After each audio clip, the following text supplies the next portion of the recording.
নিখোঁজের 2 দিন পর নোয়াখালীতে পরিত্যক্ত একটি সেপটিক ট্যাঙ্ক থেকে মীর হোসেন সাদ্দাম নামের সাবেক এক ছাত্রদল নেতার মৃতদেহ উদ্ধার করেছে পুলিশ।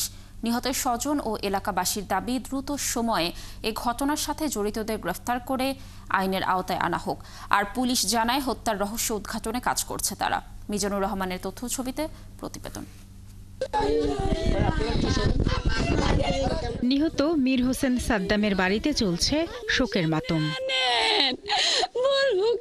নোয়াখালীর বেগমগঞ্জের রাজেন্দ্রপুর গ্রামের বাসিন্দা মীর হোসেন সাদ্দামের স্বজনরা জানায়, গত বৃহস্পতিবার রাত 9টায় নিজের কর্মস্থল থেকে বের হয়ে সাদ্দাম স্ত্রীকে ফোনে জানান একটি জানাজা শেষ করে বাসায় ফিরবেন, কিন্তু কিছুক্ষণ পর থেকে তার ফোন বন্ধ পাওয়া যায়। পরে বিভিন্ন স্থানে খোঁজাখুঁজি করে না পেয়ে বেগমগঞ্জ মডেল থানায় সাধারণ ডায়েরি করা হয়। এরপর শনিবার দুপুরে সদর উপজেলার দুর্গানগর এলাকার একটি পরিত্যক্ত সেপটিক ট্যাঙ্ক থেকে পলিথিনে মোড়ানো অবস্থায় তার মৃতদেহ উদ্ধার করে পুলিশ। এই ঘটনায় বাকরুদ্ধ নিহত সাদ্দামের স্ত্রী। 7 মাস বয়সী সন্তানের ভবিষ্যৎ কি হবে তাই নিয়ে রয়েছেন চরম অনিশ্চয়তায়। আল্লাহ বুঝি রহমত দেন কিল্লা এরকম করলো, আল্লাহ গো দেশে বিচার নাই। হত্যাকারী সর্বোচ্চ শাস্তির দাবি সাদ্দামের স্বজনদেরও। আমাদের এলাকার কোন মুরব্বী লোক মারা গেছিল, ও জানাজা পড়ার জন্য দোকান বন্ধ করে বাইরে এসে জানাজার উদ্দেশ্যে যদি হাত ভাঙিয়ে দিত, বোর ভাঙিয়ে দিত, না দুগা সরিয়ে দিত, তাহলে ইগুনের বাসিটা ইগুনে এত কষ্ট দিবেন, এত কষ্ট দিবেন আমার মেয়েদের ঘুমাত। সাদ্দাম রাজগঞ্জ ইউনিয়নের 7 নম্বর ওয়ার্ড ছাত্রদলের সাবেক সিনিয়র সহসভাপতি ছিলেন।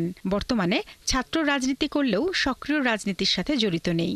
জীবন জীবিকার তাগিদে রাজগঞ্জ বাজার কমিটির সাধারণ সম্পাদক জিসানের ব্যবসা প্রতিষ্ঠানে কাজ করতেন তিনি। ওর সাথে সকলের সাথে এলাকা ভিত্তিক সামাজিক কাজে যে কোনো কাজে ঝাঁপিয়ে পড়তো, সবার সাথে একটা সুসম্পর্ক ছিল। সে ওই দিন দোকান থেকে বাইরে হয়েছে, তার সাথে কোনো ক্যাশও ছিল না।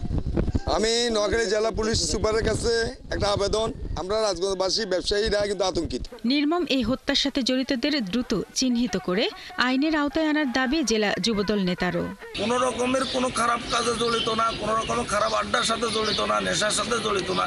এই ছেলেকে এইভাবে নৃশংস হত্যা করছে, এটা আমরা সমাজবাসী, এলাকাবাসী আমরা এটা মানিয়ে নিতে পারতেছি না। এদিকে পুলিশ জানায় হত্যার কারণ উদ্ঘাটনে কাজ করছেন তারা।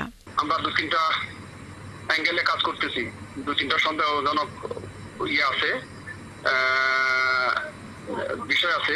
ওই বিষয়গুলো আমরা তদারকি করতেছি, ঘটনাটা কেমনে হইলো।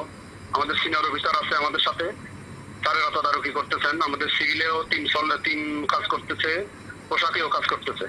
ময়নাতদন্ত শেষে রবিবার বিকেলে পারিবারিক কবরস্থানে সাদ্দামকে দাফন করা হয়। শারমিন স্বপ্না, 71।